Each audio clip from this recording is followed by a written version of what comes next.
चला तर विद्यार्थी मित्रांनो, आता आपण इयत्ता चौथीची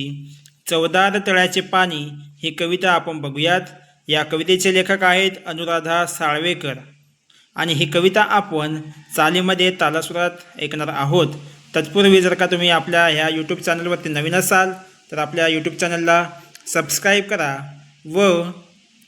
व्हिडिओ आवडल्यास व्हिडिओला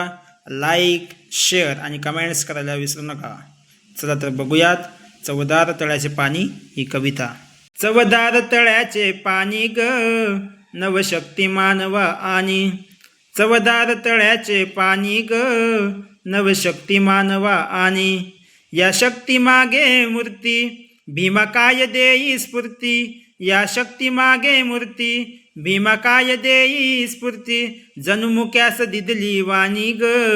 चवदार तळ्याचे पाणी, जणू मुक्यास दिदली वाणी ग चवदार तळ्याचे पाणी, चवदार तळ्याचे पाणी ग नवी शक्ती मानवा आणि, तेजा बजलाचे झाले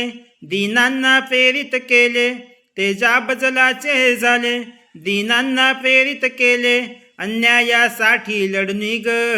नवी शक्ती मानवा आणि, चवदार तळ्याचे पाणी ग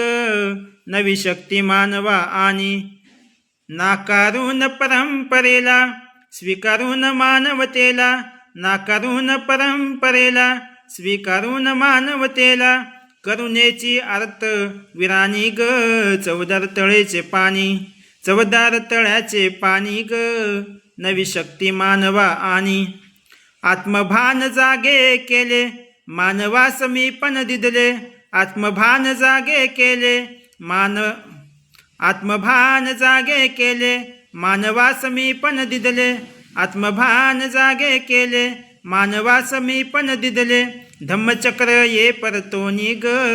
नवशक्ती मानवा आणि, चवदार तळ्याचे पाणी ग नवशक्ती मानवा आणि, चवदार तळ्याचे पाणी ग नवशक्ती मानवा आणि। धन्यवाद।